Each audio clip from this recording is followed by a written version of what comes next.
L'émission La Plénière est au rendez-vous pour vous informer, fidèles téléspectateurs, sur les parlements congolais. À toutes et à tous, bienvenue et ravi de vous savoir devant vos petits écrans. L'actualité parlementaire est très abondante du côté de la Chambre basse. Les sénateurs ont été appelés à élire les différents membres au poste du bureau de cette institution. Les FCC majoritaires avaient présenté la liste de ces sénateurs candidats à ces différents postes en choisissant les sénateurs Tambwe Mwamba pour présider ces bureaux. Le Front commun pour le Congo FCC a fixé l'opinion sur les candidatures de ses membres à l'élection prochaine aux différents postes du bureau définitif du Sénat. Devant les responsables et différentes composantes qui constituent la méga plateforme politique, le coordonnateur Némi Mouilania a présenté ce samedi 13 juillet 2019 à l'hôtel Rotanant de Kinshasa les tickets du Front pour remporter le scrutin attendu à la Chambre haute du Parlement. Il s'agit de Tambwe Mwamba Alexis au poste du président, Bochab Evariste, candidat au poste du premier vice-président, Tibasima John convoite le fauteuil du deuxième vice-président, au poste du rapporteur, le professeur Kaumba, au poste du questeur, Eric Roubouillet, Jean Zabalafio, candidat au poste de questeur adjoint. Le poste des rapporteurs adjoints est réservé à l'opposition politique et la parité homme-femme sera prise en compte, a précisé Némi Mouilania. C'est une plateforme pour servir le pays. Ce n'est pas une plateforme pour défier quiconque. Et donc voilà, c'est en toute humilité que le FCC, à travers son ticket, va solliciter le suffrage des sénateurs pour se mettre encore une fois au service de notre population. Le candidat du FCC au poste du président du Sénat est très confiant pour gagner. Quel est votre programme une fois élu? Faire du Sénat la première institution de la République et je vais y arriver. Ça veut dire quoi? Une institution de référence, une chambre de haute réflexion où nous allons veiller à ce que toutes les institutions de la République puissent fonctionner de manière cohérente. En attendant, bien sûr, le jour J, c'est-à-dire le jour de l'élection, la grande machine du FCC se met au travail pour l'emporter. Ne se retrouvant pas dans le choix porté sur les candidats présidents du Sénat par les FCC, les regroupements politiques AFDC et alliés mécontents a porté son choix sur les sénateurs Modeste Bahati Lukwebo, autorité morale de cette plateforme politique, comme candidat président du Sénat. C'était lors de la conférence des présidents élargie aux autres personnalités de la plateforme AFDC alliée. Ce dernier a maintenu sa position jusqu'à aller déposer sa candidature au Palais du Peuple. Le regroupement politique Alliance des forces démocratiques du Congo et alliés AFDCA avait désigné officiellement le sénateur Bahati Lukwebo comme son candidat au poste de président du Sénat. La conférence des présidents des partis et personnalités politiques élargie aux sénateurs, députés nationaux et députés provinciaux de ces regroupements politiques a investi son président et autorité morale comme candidat au poste du président de la Chambre haute. Tôt le matin, le jour du dépôt des candidatures, le candidat président du Sénat, Modeste Bahati Lukwebo, s'est rendu à l'hémicycle du Palais du Peuple pour postuler à ce poste tel que voulu par sa famille politique. Il a été accompagné par les dirigeants des partis politiques AFDC et alliés. Mon regroupement politique, qui est devenu une plateforme autonome, m'a investi comme candidat président du bureau du Sénat. Et c'est cet acte que je suis venu poser aujourd'hui en déposant le dossier complet de ma candidature qui comprend non seulement les pièces exigées, mais nous y avons joint également tous les documents officiels de reconnaissance légale pour montrer qu'il n'y a que nous qui incarnons la légitimité et la légalité. C'est le mercredi 24 juillet que Bahati Lukwebo a présenté son programme d'action dans le cadre de sa campagne électorale. Alors, candidat président au bureau du Sénat, Alexis Tambwe Mwamba a été accompagné par plusieurs cadres du FCC pour déposer sa candidature au Sénat. Ils étaient finalement à 3 à vouloir occuper ces postes. Le troisième candidat fut le sénateur Georges-Éric Makangu. Après le dépôt de sa candidature, le lundi 22 juillet, le candidat du FCC a rappelé que sa famille politique détient la majorité au Sénat, laquelle majorité lui permettra de triompher sans problème. Très serein, il a promis de dévoiler sa vision et son programme le mercredi 24 juillet. Il a été accompagné par de nombreux chefs de partis politiques et cadres du FCC.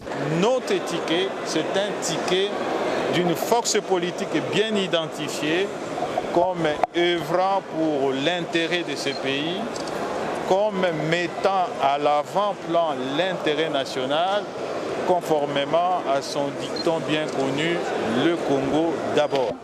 Je suis légaliste, toute l'équipe que je conduis est légaliste.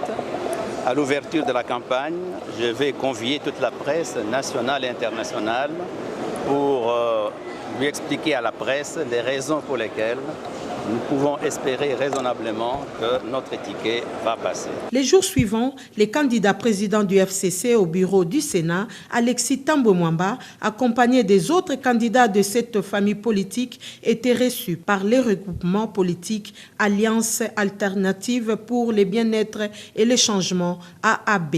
Occasion pour ces regroupements politiques de rassurer toute la liste FCC de son soutien et d'appeler tous à la responsabilité. Rappelons par ailleurs que AAB a aussi aligné les candidats deuxième vice-président du Sénat en la personne de John Tibassima.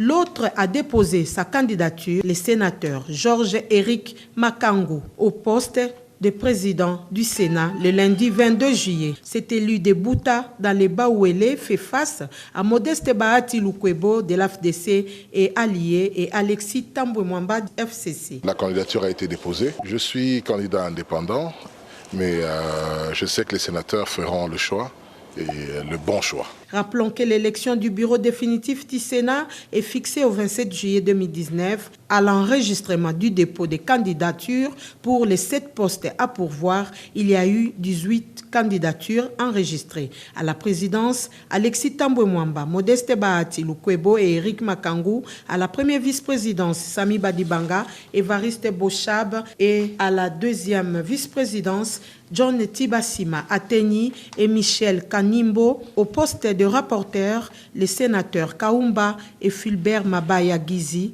du rapporteur adjoint Sona Kamitatu, comme questeur Maître Guy Luando, Eric Roubouye et Bijou Goya. Et enfin, les candidatures enregistrées au poste de questeur adjoint, on retrouve Madeleine Nikomba, Moleka Jean de Dieu, Zogba Lafio et Rolin Zazilelo. Ils ont tous battu campagne du mercredi 24 au jeudi 25 juillet 2019, à l'exception du sénateur Georges-Éric Makangu, qui a finalement retiré sa candidature.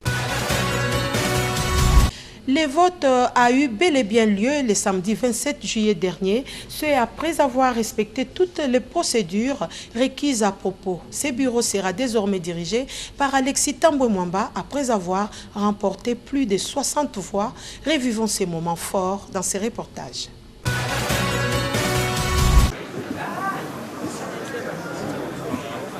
Bahati Tambwe.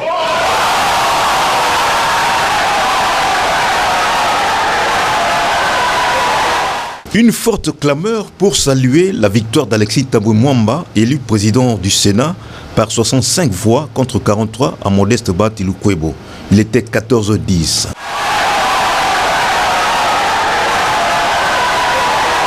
Évariste Bochab s'est incliné face à Sami Badibanga au poste de premier vice-président.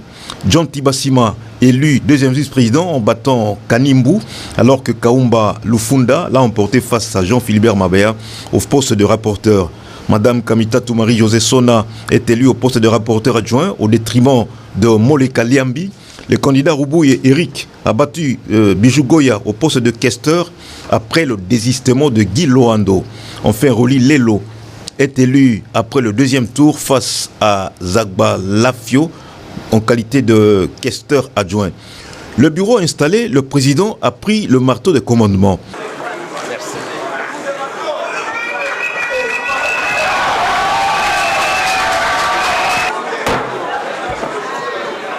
Dans son premier discours, le désormais président du Sénat pour cette législature, Alexis Thambwe Mwamba, a insisté sur les principes qui devront guider son action. Le Sénat est la chambre des sages qui garantissent l'équilibre des pouvoirs indispensables au fonctionnement démocratique de la République. Le Sénat est garant de l'équilibre ainsi que de l'administration du territoire et des services publics de nos provinces. L'équilibre des pouvoirs dans notre pays continue à avoir besoin de cette deuxième chambre, le Sénat, qui a la fonction d'examiner publiquement ce que la première a pris en considération, de formuler des amendements, de proposer des projets. Il a démontré la place du Sénat dans le bicaméralisme. Alexis Thambwe Mwamba dit ce que le Sénat incarne dans sa spécificité. Le Sénat est et reste le stabilisateur institutionnel indispensable à une démocratie apaisée, et nos prédécesseurs l'ont bien montré au cours de la longue législature précédente. Ainsi donc, le bureau définitif du Sénat est composé de Alexis Thambwe Mwamba, président, Sami Badibanga, premier vice-président, John Tibasima, deuxième vice-président, Kaumba, rapporteur, Kamitatu, rapporteur adjoint, Roubouye, questeur et Lelo, questeur adjoint.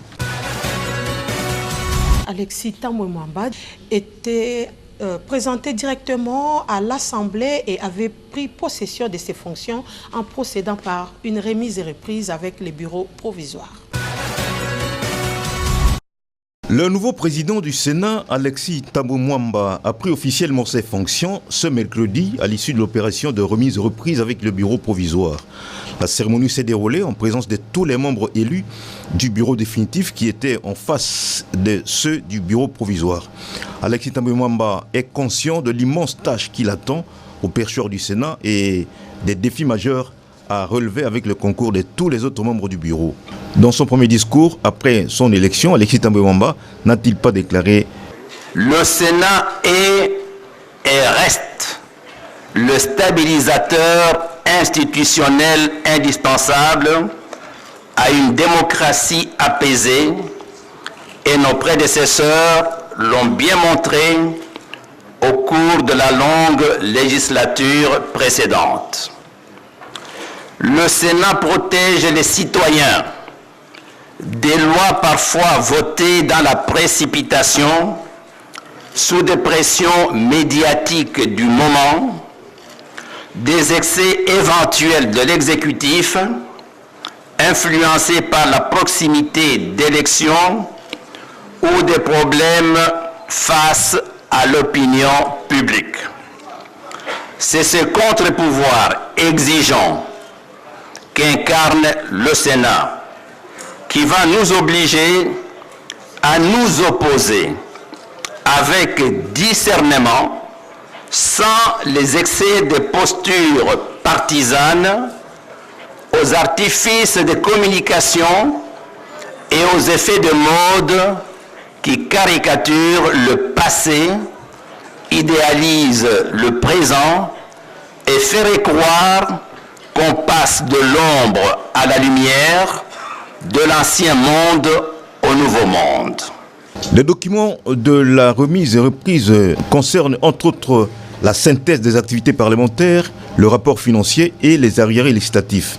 Une photo de famille a clôturé la cérémonie. Ensuite, chaque membre a pris possession de son bureau. C'est le cas du président lui-même, Alexis Thambwe Mwamba, qui a visité son cabinet, ainsi que le premier vice-président Sami Badibanga, le deuxième vice-président John Tibasima, accompagné du secrétaire général du Sénat Gilbert Kikoudi.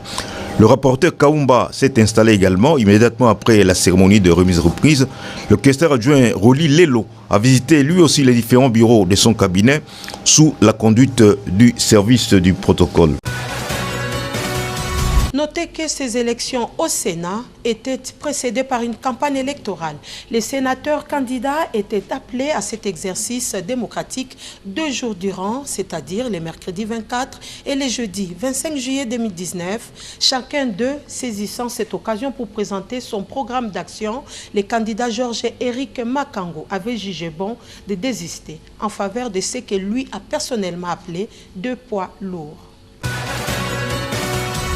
C'est cette ambiance de carnaval qui traduit le soutien des militants du Front commun pour le Congo au ticket FCC, le choix de leur autorité morale, Joseph Kabila Kabange, piloté par Alexis Thambwe Mwamba. Accompagné de son épouse, Alexis Thambwe Mwamba, le candidat président au bureau du Sénat, a saisi l'opportunité de la campagne électorale pour présenter son programme d'action et solliciter les voix des sénateurs pour cette course au perchoir de la Chambre haute du Parlement. Son programme est axé sur 3 axes, à savoir la place du Sénat au sein des institutions de la République, son mode d'organisation et son fonctionnement, ainsi que les perspectives d'avenir. Pour ce qui est de la place du Sénat, il tient à maintenir la fonction régalienne du Sénat, à savoir légiférer et contrôler l'action du gouvernement et bâtir un état de droit. Question de jeter les bases d'un ordre social où règne la paix, la justice et le respect des valeurs humaines et républicaines. En ce qui concerne les modes d'organisation et de fonctionnement, il compte s'assurer de la mise en œuvre de la caisse des péréquations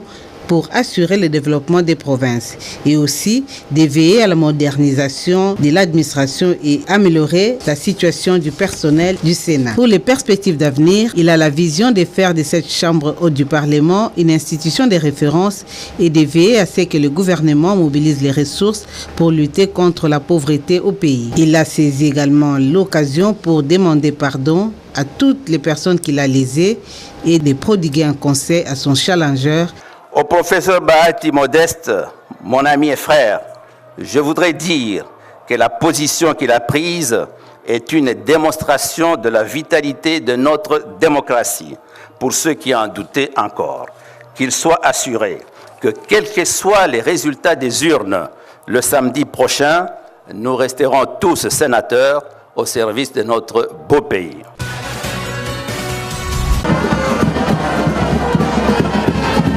Le palais du peuple, siège de la démocratie, est pris d'assaut par les militants cadres et hauts cadres du regroupement politique Alliance des forces démocratiques du Congo et alliés AFDCA. Une mobilisation à la hauteur d'une formation politique qui occupe une place de choix. Ils sont venus par milliers accompagner leur autorité morale, Modeste Bahati Lukwebo, candidat au perchoir de la Chambre haute du Parlement. La campagne électorale des membres du bureau définitif du Sénat étant lancée, les candidats font des yeux doux aux sénateurs pour solliciter leur voix. À l'hémicycle de la Chambre haute du Parlement, le temps de saluer ses collègues, Modeste Bahati Lukwebo était le premier candidat à prendre la parole. À 63 ans d'âge, le candidat à la présidence du Sénat émet le vœu de contribuer à la consolidation d'un état de droit qui sera au service de tous ses citoyens. Il étale son programme sur 7 priorités, notamment la prise en charge réelle des sénateurs et des membres de leur famille grâce à une efficiente affectation de la dotation budgétaire, la diplomatie parlementaire, l'amélioration de la qualité de vie du personnel administratif du Sénat à travers le pays, mais aussi et surtout le contrôle efficace et efficient de l'exécutif. Modeste Bahati Lukwebo est donc déterminé à apporter des réformes. Et pour accomplir cette noble mission du peuple, il sollicite un vote massif des sénateurs. 8 prétendants au poste de président, premier et deuxième vice-président ont fait des exposés ce mercredi devant les électeurs que sont les sénateurs pour tenter de les convaincre. Le premier s'est jeté à l'eau, le professeur Modeste Bahati Lukwebo, qui s'est d'abord réjoui du contexte politique actuel marqué par l'alternance, une alternance apaisée. Il a à ce sujet rendu hommage au président de la République Félix Tshisekedi et à son prédécesseur Joseph Kabila qui l'ont permise. Le candidat Bahati a ensuite souligné la volonté de changement exprimée par le peuple lors des élections générales. C'est donc pour ce changement que sa plateforme l'a désigné candidat au perchoir du Sénat, a-t-il dit. Cette élection a lieu dans un contexte particulier de notre pays qui vient de connaître pour sa toute première fois son alternance politique apaisée et concrétisée par une passation pacifique du pouvoir entre un président de la République sortant et un autre entrant. Vous êtes conscient de ce désir du changement véritable exprimé clairement par notre peuple lors des élections du 30 décembre 2018. C'est cette détermination de contribuer au véritable changement dans le pays qui a amené la conférence des présidents des partis et personnalités politiques, y compris les cadres de l'Alliance des forces démocratiques du Congo et alliés AFDCA, à jeter leur dévolu à l'unanimité sur ma modeste personne. L'objectif que je poursuis en postulant au perchoir du Sénat est celui de la recherche des voies en vue de la transformation sociale de notre pays.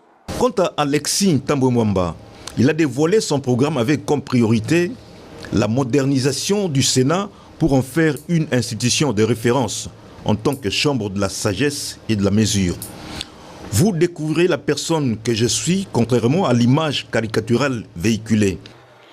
S'agissant de la place du Sénat au sein des institutions de la République, ma vision sur la Chambre haute allie à la fois l'impérieuse nécessité de conforter son positionnement et son rôle au sein des institutions de la République en mettant en avant-plan ses fonctions de légiférer et de contrôler l'action gouvernementale en étroite collaboration avec l'Assemblée nationale. Je voudrais vous signaler que nous aurons à vivre ensemble durant 4 ans, 5 mois et 1 semaine. Cette période nous permettra de mieux nous connaître et vous découvrirez la vraie image de la personne que je suis et pas les clichés qui ont été véhiculés ces dernières semaines. Je ne suis certes pas un saint, je dois avoir certainement à quelques occasions heurter l'une ou l'autre sensibilité de nos concitoyens, qu'ils acceptent sincèrement mes profondes excuses. 2 candidats sont restés en lice à la présidence après le désistement du 3e, Georges-Éric Makangu, en faveur d'Alexis Tambwe-Mwamba. Il estime qu'il n'a pas de base solide pour faire face aux 2 poids lourds. Je me désiste parce que je n'ai pas de chance. Ils sont des parents, des papas pour moi. Bitumba Yabanzoko. À la première vice-présidence, Samy Badibanga a lui promis de mettre son expérience au service de la nation avec les prérogatives dévolues à ce poste.